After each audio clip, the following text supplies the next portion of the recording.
I stand on in design.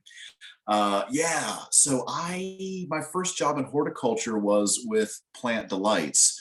Um, that was 2006. And I moved from Greensboro to Raleigh to get a degree in horticulture after being an artist and getting a degree in painting from UNCG. And over the course of about 7 years, after coming to Raleigh, I would get a degree in horticulture, and then following that, a master's degree in landscape architecture. And then since then, for about the last 7 years, I have been in practice at a range of different firms and now practicing for myself. What got me into this whole thing was really a love of plants, kind of just like an obsession with plants.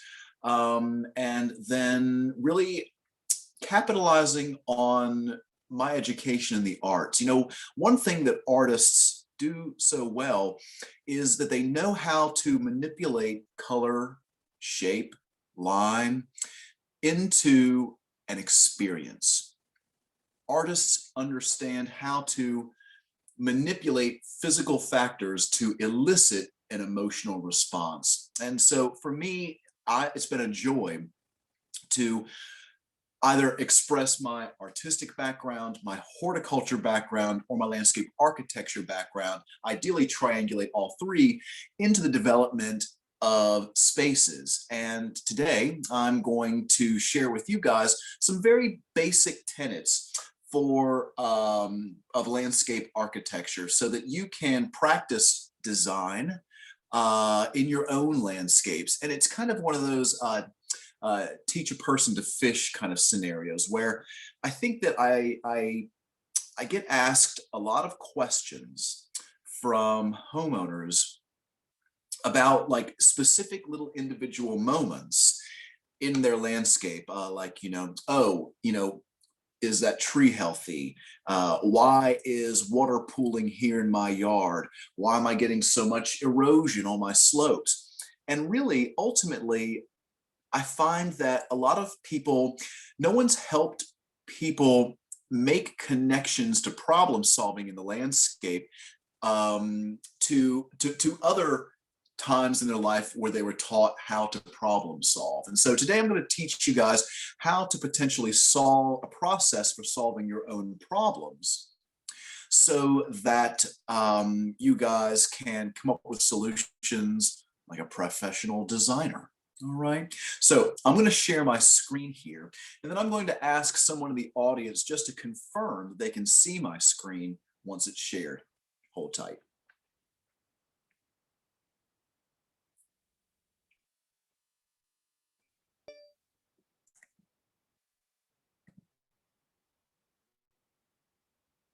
All right, now, can everybody see my screen?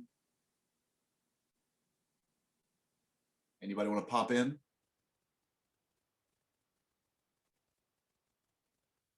Are we good to go? Just checking in. Somebody unmute, let me know. John? You're good.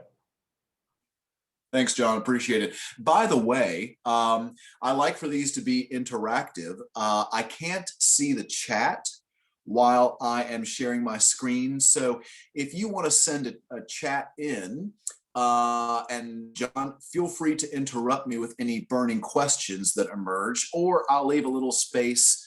Today we are going until 1:30, so I may stop about 10 minutes from the end to take questions, whatever, John, you prefer to do. I'll just rely on you for that, but I'm happy to be interrupted.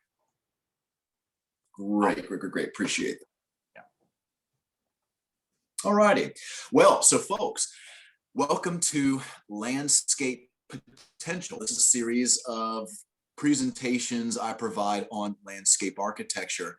And this one's called Design Approach. And this is really just to introduce people to the process that I take as a professional landscape architect relative to coming up with solutions for properties that I've been hired to design. Now, one of the reasons I like this piece of cover art is this is one of the earliest known landscape designs. This is from Egypt, and I apologize, I don't know my Egyptian history well enough to identify what era this is from, but this is basically a landscape design, and what you're looking at is a paradise garden. And this is in the courtyard of an estate where they have built a pond that's stocked with fish and fowl and papyrus. And this would have provided air conditioning in the hot Egyptian climate courtyard. And then it's surrounded by useful and fruiting trees and shrubs.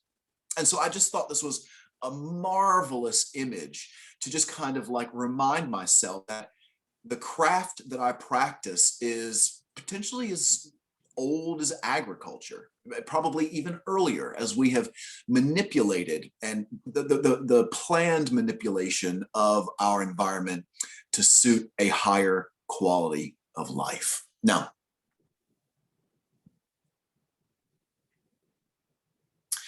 just a little bit about me, just really quickly. That's me in the center. That's what the 80s look like for anybody who hadn't been born yet. This was 1980, I believe. And that's my father on the left and my grandfather on the right. This is Ashe County, near a little town called West Jefferson. And this is Little Horse Creek. And this is me learning from these two giants how to appreciate the natural world. I think that this was, it wasn't long after this photo was taken that I lifted my first rock in that stream by myself, and underneath I found a bright red salamander. And it surprised me, and I surprised it, and that really just exploded my worldview for the first time. I think I was at the time I'm talking about like 3 years old. And I think I've kind of been chasing that feeling ever since. I'm also a botanical illustrator. These are two images from a series of illustrations I'm developing based on native plants to North Carolina that have some sort of history being used for food or medicine. You can see the collection on my website, PrestonMontague.com. Additionally, I'm a teacher. These are my students at North Carolina A&T University in the Landscape Architecture Department nearby in Greensboro. And us near the town of Saxapahaw on the Haw River. And we are investigating different river ecologies and how might you treat a park or a project that has a river and a riparian buffer running through it.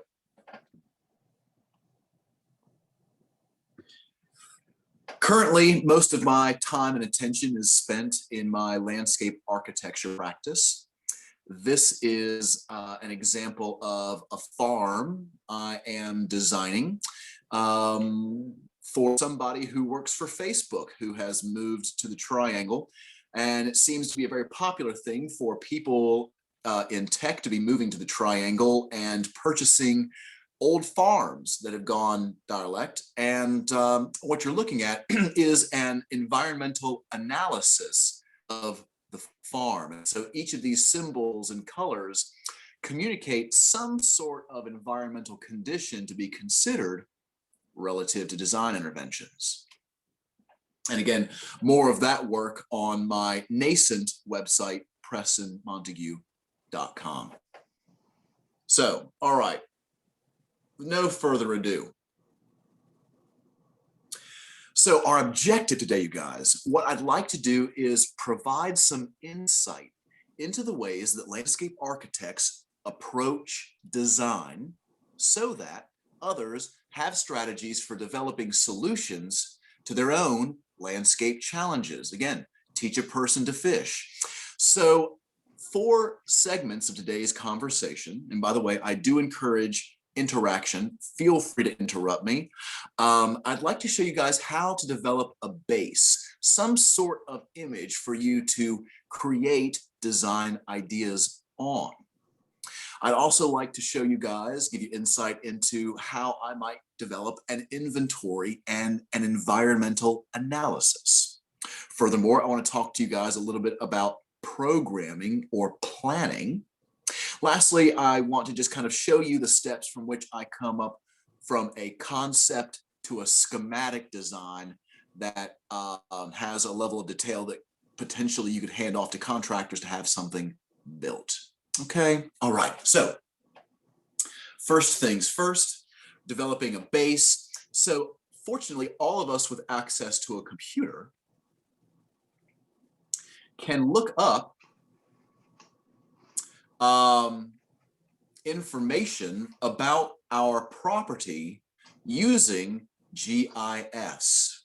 So for those of you and it's typically delineated by county or city. So for those of you who live in Winston-Salem, you'd be going to the Forsyth County Mapping GIS. All you have to do is Google Forsyth County iMaps. See, like iPhone, iMaps.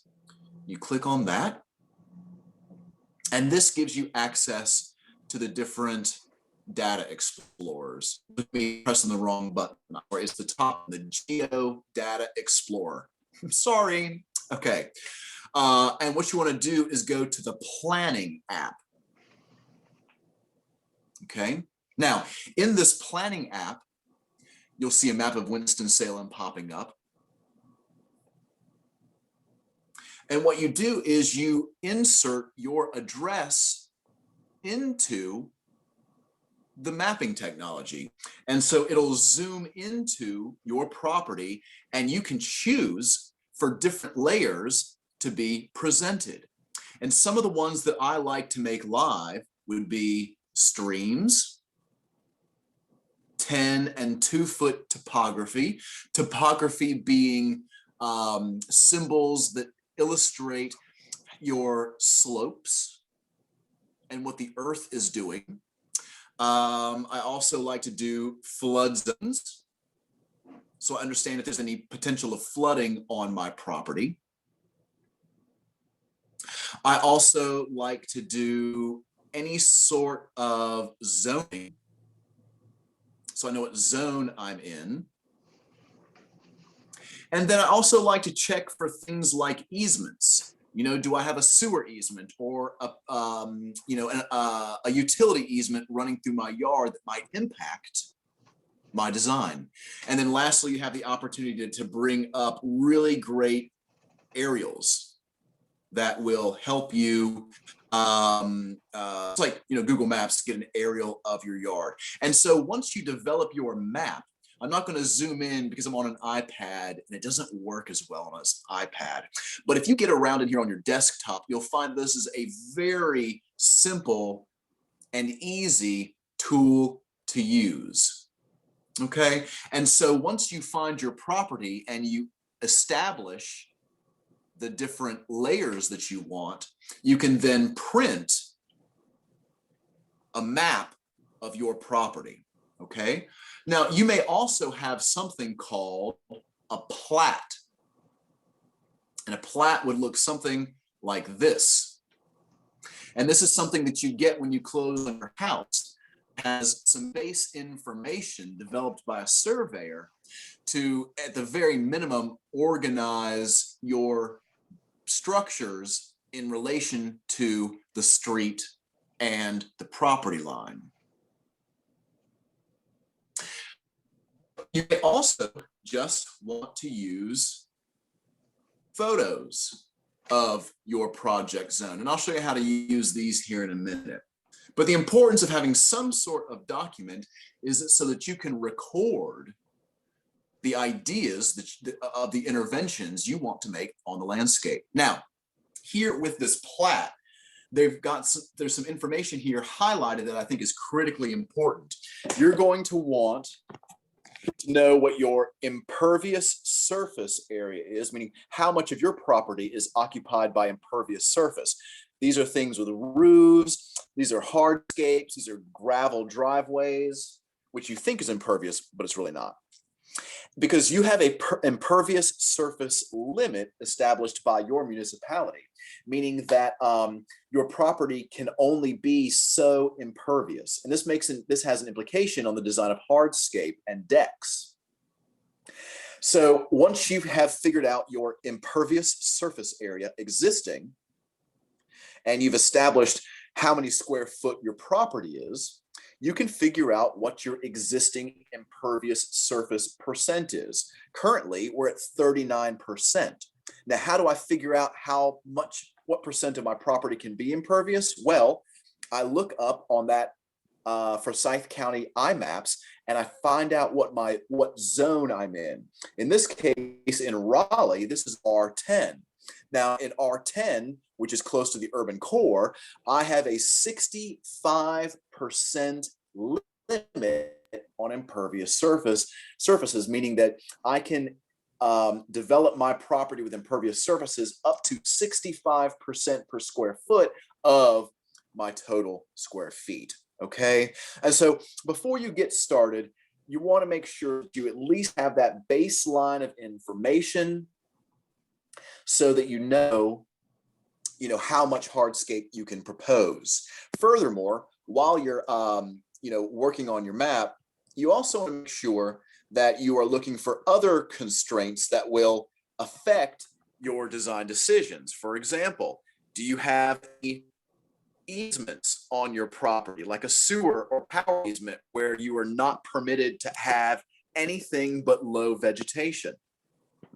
Furthermore, do you have a building setback? Well, definitely you do. And a building setback is an inner envelope of the landscape where you are not permitted to build structures outside of, because structures, including small sheds, well, ideally go within the building setback, and that just allows for airflow and fire suppression in developments. Okay, so all right, that's the boring stuff, right? So I guess in this scenario, within this red box, this is where you're permitted to do to place structures over a certain size. Can you squeeze a small garden shed? Yeah, but you know what? I think there's also a rule in your municipality that it can't be within like 4 foot of the property line, something like that. Same thing with decks. There is a limit. The only thing that I put on property lines are fences. All right, enough of the boring stuff, right? Okay, so yeah. Someone was asking, I think back when you were looking at GIS, if you print map only. So I don't know. It's different for every GIS program. That's that may not be something that requires some experimentation. I'm sorry, I can't answer that, because what Raleigh GIS does is different from Forsyth County, and I practice mostly in the triangle. Gotcha. Yeah, but you'll be able to figure it out really quickly. Okay. All right, so here is a plat. I've cleaned it up so it's easier for you to use, and it is basically a sidewalk, a driveway, stairs, a house, screen porch, front walkway, a fence, HVACs, trash cans. That's it. Furthermore, you can see here that I've also grabbed this easement that I can't practice in. I can't put any structures, only kind of like low plants. And then I've got topography. So this topography line says 272, which means this line is 272 foot above sea level. And this line says 270, which means stormwater, which always flows perpendicular to the line, is flowing this direction.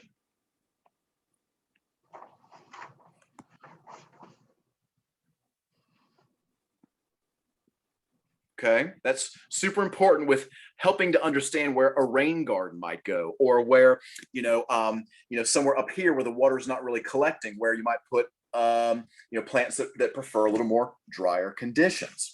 So, okay, Let's first start off with an environmental analysis. Well, I just got this quick and easy way for understanding my property, and I study the environment according to, let's see, slopes, stormwater flow, shade, and wind. Okay, now, additionally, notice that my base map has a north arrow and a scale bar. So if I put a ruler up to the scale bar, 1 inch equals 15 feet. That helps me with my mapping. So just some really quick ways to identify your some of these environmental considerations is that for slopes, what I'm looking for are very steep slopes. So slopes that might be over 5%. So how do I figure that out? Well, what I do is I measure the distance between my topography lines. And let's say that that is 30 foot. Now, my equation is slope equals rise over run. So my slope, which I'm trying to get, equals, got a 2 foot elevation, right? This is 270, this is 272. So it's 2 foot over 30 foot. So my slope, Lord, I've got to do the math. Sorry, I hate doing math in public. This is a 7% slope, which means it's actually pretty steep. The reason that I use 5% is 5% is the maximum slope. So anything over 5%, like 7%, means that this is actually not a very comfortable slope to walk on. And if I were to build a patio, I would have to have all sorts of retaining walls to make this comfortable. And so what I do in my mapping, I just identify all the areas that are steep. So this zone right here is pretty flat, but this zone right here is really steep. So not a great area for patios. I would try and put a patio over here, but look, I've got this whole section here that I can't build on. So what this analysis tells me is that this is the right spot for a potential patio. Odd shape, isn't it? Probably more than likely what I'll do is just carry this off of the screen porch and hug it against the house. Now, stormwater. As I mentioned before, stormwater always moves perpendicular to your topo lines. And so what you can do is draw lines to help yourself understand where the water's going. And you know what? Every time water intercepts something, I draw a line across it, because that means water is coming against the house. And that's important because I may need to address something on this side of the house, whether putting a planting bed that absorbs that water or that redirects that water. Now, for shade, the way that I analyze shade is I know that the sun rises in the east and sets in the west. And in the middle of summer, it goes directly overhead.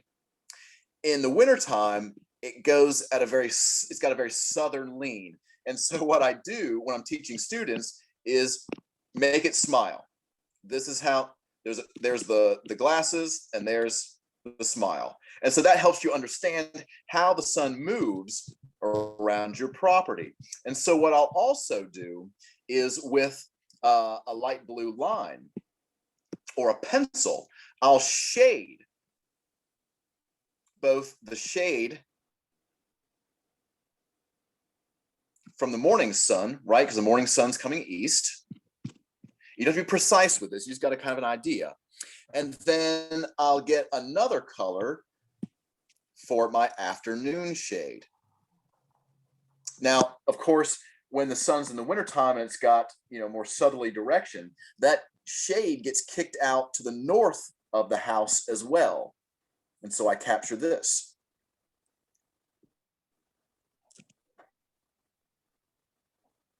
And so that just kind of gives me an idea about where shade is going to happen. I also like to remember my, around my fence, etc. Okay. Lastly, wind. Super simple. Wind, the prevailing winds in North Carolina are coming from the southwest. Okay.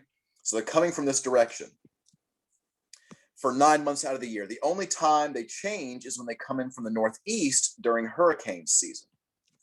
But it's not very well organized and it's not very well powerful, that wind. So I basically focus on the prevailing winds. And what I'll do is I'll draw a line from the southeast property corner, and then every time it hits a structure, I draw the wind going around it. And this helps show me where I'm going to get really tough conflicts of wind along my property.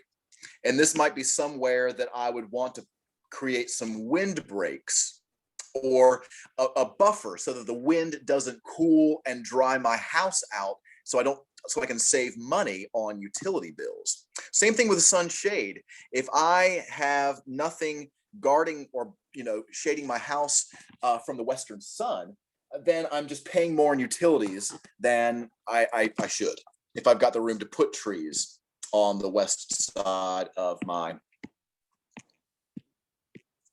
house. Okay, so that is essentially an environmental analysis. And once you have all of these lines drawn,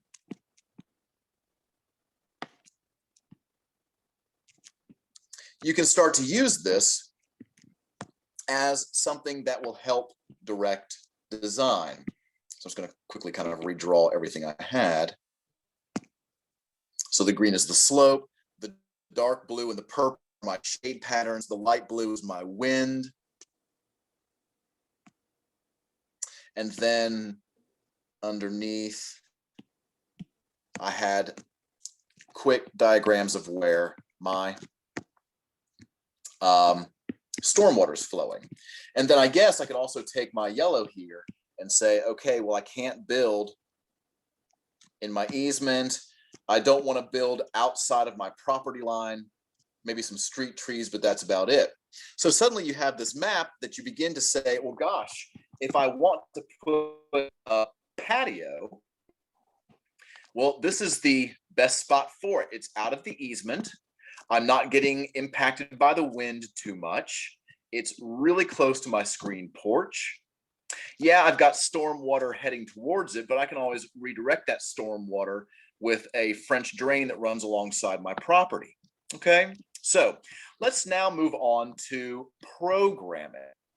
So once you've created an environmental analysis, we can start to think about, well, gosh, what do I want? Well, so here's how I do a program. A program is basically your first design step. And I want you to think about design like writing a paper, right? Like a program is the brainstorm. So you're just going to write a big list of basically the experiences you want or the elements you desire to have. So let's start with making, a big list. So we're going to put our program and then list all the things you want. Now, what if on this program, I wanted something like, let's do something really abstract. Let's say a place to relax. What does that mean? Well, what I do is I create a thought bubble. So what does a place to relax entail for you? Well, maybe that means it's quiet. Well, what else do you need to be relaxed? Do you relax in the sun? I don't. So shade. What else might a place to relax entail? Well, a seat. What else? Privacy.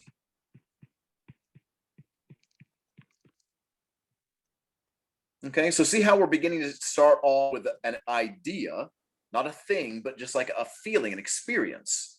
And that's what you want to start off with.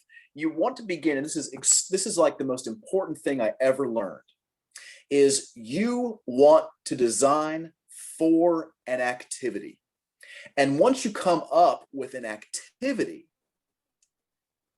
then you can unpack that activity into landscape components. If you said the activity that you want is a bocce court, well, you can break that up into, well, a bocce court has specific dimensions, but can I also put a seat wall around it so that onlookers can sit? And do I need to provide some shade so those onlookers are comfortable? And do I need to have like maybe an area, a little patio, so that I can have like, a table and chairs set up for people to have beverages, that sort of thing. Okay. So I think a lot of people think about landscape improvements in their yard with like, oh, I saw that forsythia in bloom on my trip last week. I want to plant a forsythia somewhere. That is not a strong way to begin a landscape design, because you're not considering how does that forsythia impact a view? How does that forsythia impact the experience? How does that forsythia impact an activity? You're starting with the salt before you decide what you're even going to cook for dinner. So, okay, unpacking this even further, what does quiet mean? Well, away from the street.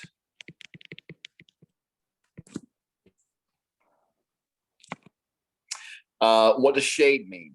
Canopy trees. Furthermore, if I'm only really going to relax in the evenings after work, they need to block the western sun. A seat, well, is that maybe that's a chair? Maybe that's a bench. Maybe that's a boulder. Maybe that's a hammock. Privacy. Well, let's see, to block views so that people can't see you.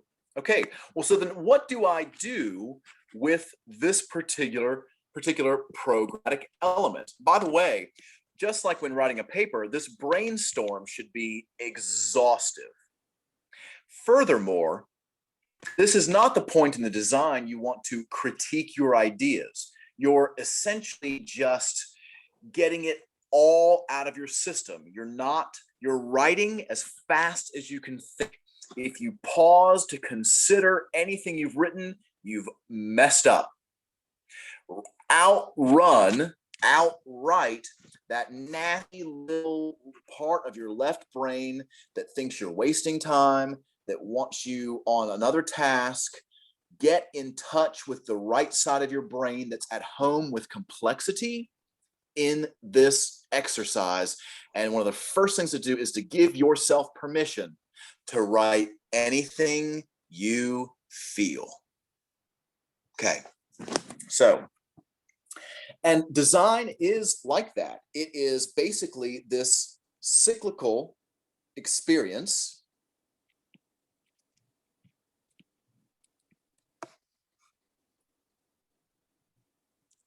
let's call this ideation between let's see, idea and critique. So as you're creating a design, just like in a paper, you flesh out an idea, and then you, with your right brain, and then you shift back to your left brain to critique the idea. And you just spin and spin and spin and spin until you basically create this big giant pile of ideas into a final product that's perfect. Ideally.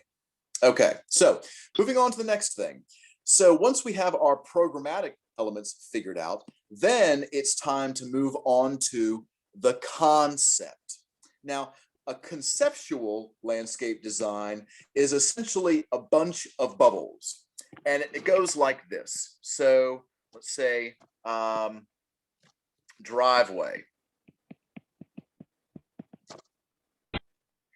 entrance walk, trash corral, walkway, screening from neighbors, rain garden, right? Because remember our analysis said that this is going to be a wet spot. Okay, patio, shed, reforest, lawn, vegetable garden,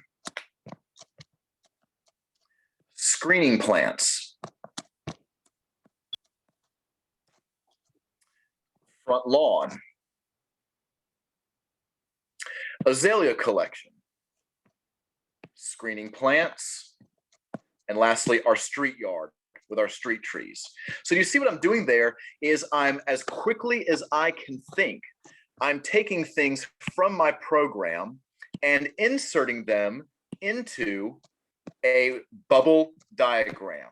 I'm not paying attention to size and shape right now. I'm just kind of colonizing my entire property with bubbles.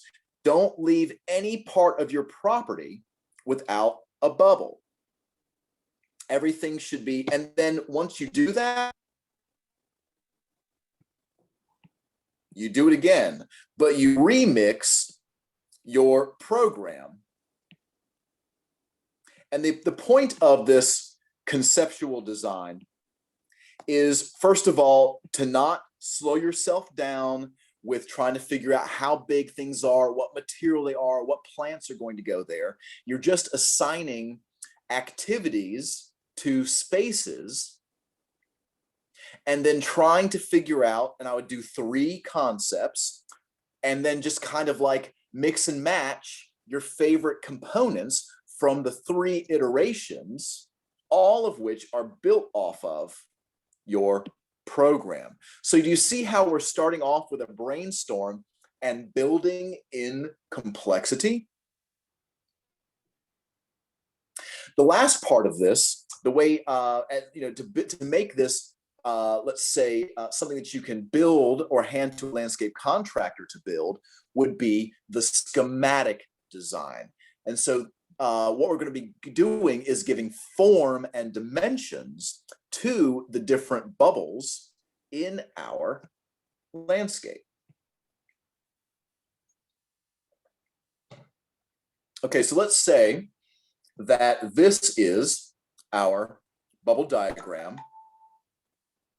Sorry for the dings, everybody. It's kind of part of modern life now. Everything's got a ding and sing at me. It's impossible to turn it all off. Apologies. All right, so what I would do is I would probably, on this printed base map, you can do this bubble diagram on a sheet of trace paper that you lay on top of the photograph. That's my preferred way. And then I would use a pencil to do these bubble diagrams. And then I would lay another sheet of trace on top to do my schematic design. And this is where you want to pick the ruler back up, because you want to make sure that you are making measured things, measured elements. And so now I'd get my pen and I'd say, okay, I want a 4-foot walkway connecting from my driveway. And I want to build a concrete spur off of that to put my trash cans. And if I pick up my ruler, the box that I just drew is 8 foot by 8 foot. Here's my driveway. Now, the part of my driveway that I have control over, I'm actually going to put greenery, some sort of, what's a terrible word to use as a professional, but I'm going to basically make it a Carolina driveway with some sort of ground cover down the center. I'm going to have plants alongside my fence. I'm going to have my rain garden here.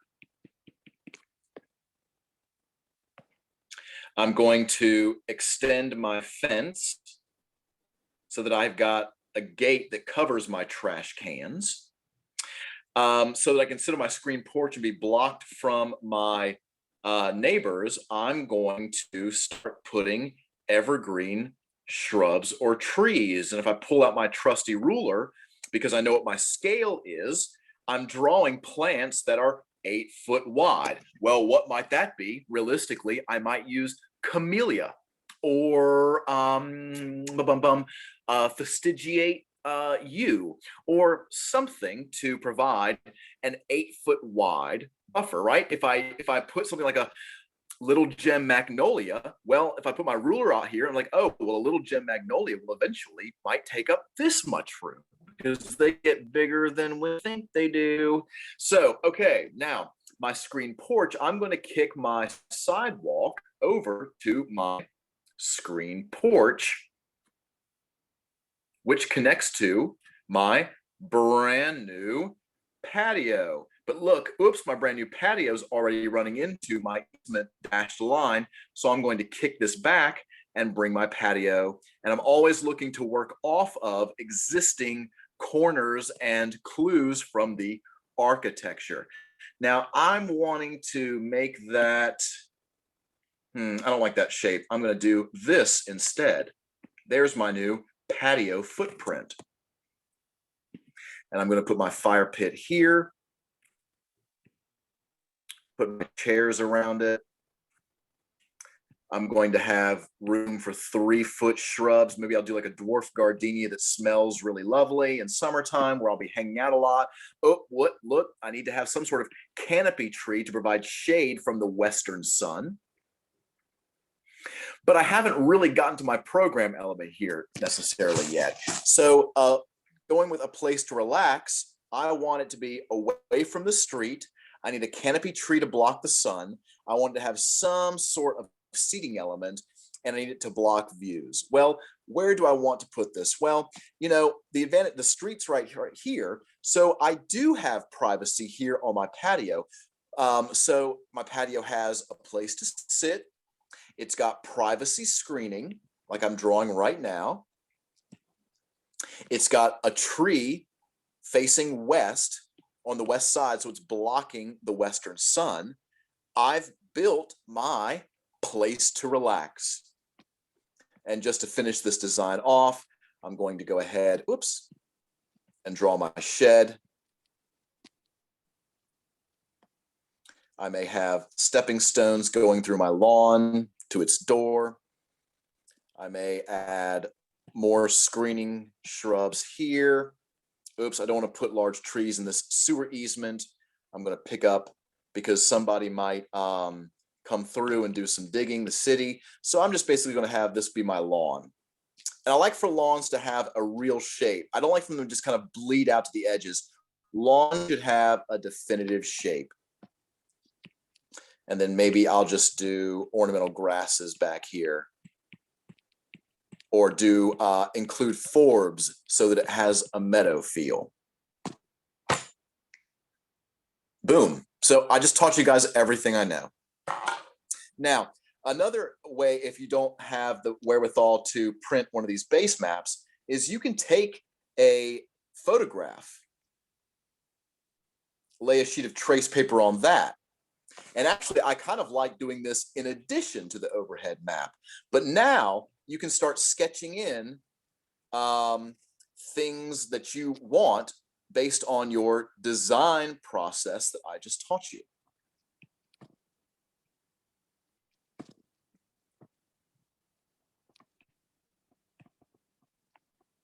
So just because you don't have an overhead map doesn't mean you can't take a photograph of your property and draw improvements yourself. All right. So guys,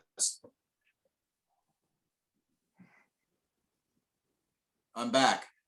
Let me answer some questions. How did you feel about that? So now people can unmute themselves if they want, but I'll start. One person was asking about with the 3 bubble diagrams, about is each supposed to be different? You know, tell me if I'm wrong. Yes. I said that each one's kind of like you're just trying different layouts of where things go, of what fits best for you. So it's just exactly. Yeah, and sorry to step on your toes, John. I'm over caffeinated and we probably don't have much time left. So thanks for the grace with being pushy. But yeah, so you want to exhaust yourself with the bubble diagram. Do not use your first iteration. Go through 3 to completely exhaust the possibilities. And I promise you, your schematic will be composed of different ideas from each of the bubble diagrams, and take your bubble diagrams to a friend or a family member and have them critique the ideas with you.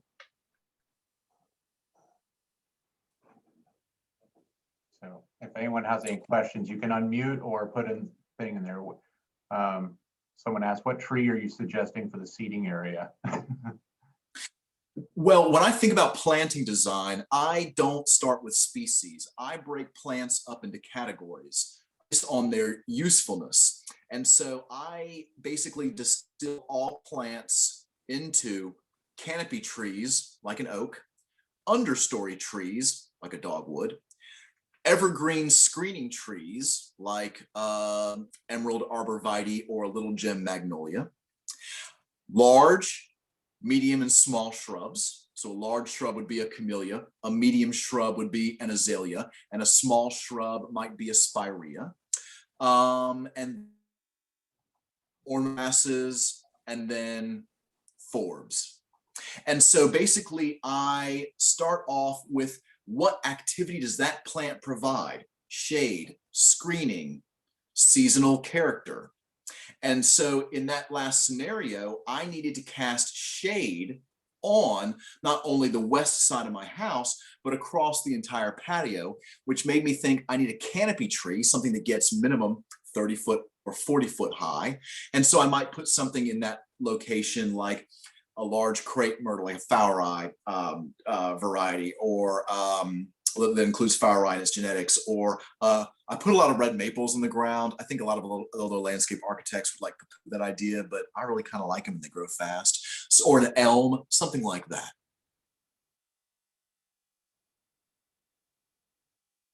Any other questions? I'm happy to kind of read through here. It looks like I've answered that question about the bubbles. I've answered the question about the what tree I would have used. And then let's see, Lauren, I'm sorry I didn't have an answer for that print map only. I'm just going to ask that you do what I had to do, and that is just mess with it till you figure it out. And you know, by the way that I approach planting design is the same way that I approach that overall master planning. I start off with a program composed of things I want to make happen, like cast shade on the west side of the house, colonize a rain garden, maybe have pink in springtime. And then I explode those things I want into the categories that I think would serve it. So casting shade would be canopy or understory trees. Screening from neighbors would be large shrub. Occupying a rain garden, that might be wet tolerant forbs. So I've got a question here from Lindsay. What if your big idea is specific plants? Well, yes, you would organize those plants based on the process that I showed you, meaning coming up with a brainstorm of what you want it to look and feel like. Then starting to use bubbles to organize the various communities. So tall, fall blooming in the back. Really wet feet things in the center where it'll be the most saturated. And then once you have those bubbles in place, then you provide real dimensions. Well, how much square footage could I devote to those small shrubs along the edge? You find out that you don't have room for those American beauty berries, that you've only got room for maybe some like blueberry shrubs. Got a question here from Jenna. Are there any plants that can help keep neighboring invasive plants off your property? I have not discovered it. I find that the challenge with a lot of these invasives is, if you think through it, so many of them are evergreen, like ligustrum, aka privet, or English ivy. And the challenge with a lot of deciduous plants that we choose basically go dormant in the winter. And with our mild winters nowadays, that English ivy and that privet never stops growing. So to me, what I do when I have neighbors invasives, and I've got wisteria and ivy coming in from a neighbor, is I destroy that plant with a weed whacker and just get as much of the roots and the underground storage units out as possible. And then I plant really aggressively with dense evergreen shrubs. Hollies would be an excellent example. And I just make sure that the light of day does not reach the ground. So I can just put some sort, but I mean, honestly, I don't think there are as many plant solutions in a small space as there are mechanical solutions like weed whacker and just elbow grease. So I've got here, I have a rain garden, but want to add evergreens for privacy. Evergreens that like wet feet, that get tall enough for privacy. There's not many. I would say that you could probably get like some American hollies to survive those conditions. Maybe some anise, A-N-I-S-E. Oh, John, this is such a better question for you. I feel like all of my rain gardens are kind of out in the landscape and I'm just kind of playing with forbs. I mean, I did a rain garden recently that had a lot of pawpaw in it, and that seems to provide a nice screen, but it was a mega rain garden. Not rain, that's not something you want to put like in a little 5x5 rain garden. I've got a question here, Chemiciferous thioides. Oh, yeah. I don't understand why that species isn't in the trade more. Even like a classic like Boulevard, which is compact and great for screening, I just can't find it. I think it's a really underutilized. I wish someone would get on it. So could I mention some bushes to cover 6-foot fences? Well, you're getting into my list of screening shrubs and trees.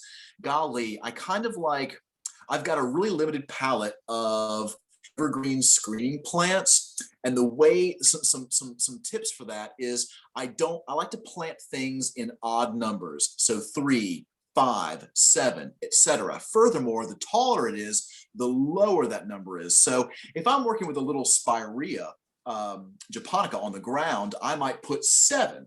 But if I'm dealing with like a big emerald arborvitae or like even bigger little gem, I just do 3, because I don't want to do too many of the same thing in a row. What if a disease hits and you lose that entire section of little green giant, green giant arborvitae? You want to add diversity to your screening, and don't be afraid to interrupt your evergreen screening occasionally with a canopy tree just to provide some variety.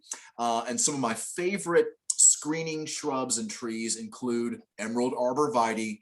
I get a lot of action from camellia, chindo viburnum. I also like to play with some of the semi-evergreen viburnums, like there's one called Nantucket that gets a lot of play in my design work. That's a short list. I'm sorry. Anybody else? We're a minute over time, but I can stick around for another minute or so. Yeah, I think hollies would be another thing, and there's such diversity other than Nellie Stevens. There's fantastic ones out there, like 100 other ones. So Yeah. Yeah, give hollies room, you guys. There's also a fastigiate U that I use a lot, but hollies get wide on the bottom. And so they tend to kind of not be great, in my opinion, for tight screens. But there are a couple of compact varieties. I think there's one called like Compact Carolina for our native holly, Ilex opaca. Yeah, sorry, just takes a little research. And asking experts like John and making regular trips to places like Renota Gardens to see the decisions they've made. yeah, You're surrounded by precedents. I was telling my students this morning, just you guys, me speaking to my students, you guys are struggling because you're not awake. You're not going out into the landscape and looking around critically. So Kim, what's wrong with Nellie Stevens? Not a darn thing. It's just overused. There's so many out there. For me, I do Emily Bruner as my kind of like basic, easy to find holly. I find it superior to Nellie Stevens, not only in regard to the color and shape of its leaf, but it's got this like darker burgundy and more compact, but larger berry clusters that I think are more ornamental. And so even though Nellie Stevens and Emily Bruner are like pretty much standard landscaping hollies, I find that Emily Bruner is used less. Thus, when you do use it, it looks special. that's a good point. Well, thank you, Preston. I think you've given everyone some great, stepping stones to working in their own yards, and definitely look forward to, once we get back to whatever our new normal is, to definitely have. I'd love to do one of your botanical illustration classes here, but yeah, that'd be great. That'd be great. Yeah. And you guys, I know that was a lot thrown at you, but if I had kind of some parting words, you guys know what to do. You just may have a broken process for developing ideas. We've all written term papers, so we know to go from brainstorm to final product, and that each step or one step before the other. And don't forget that you have professionals at Renota Gardens to fill in the fine details. You can just go to Renota Gardens to get the design inspiration. The answers are all around you. or you can just show up at our plant sale, buy a whole bunch of stuff, and just wander around the yard with a plant trying to figure out where you're going to put it. That's my design theory. Yeah. Heck yeah, go blow a big, blow the budget at Renota Gardens, go plant it, and anything that died, just go back next year and get more. That's how it's done. That's how landscape architects do their own yards. Well, thanks again, Preston. Hopefully we'll touch base, get moving on this boardwalk soon, and y'all can see some of Preston's work in action. So thank you, everyone, and definitely, plant sale this Saturday, and then our last session on hydrangeas next Tuesday. So everyone take care and have a great day. Bye-bye, everyone. Bye.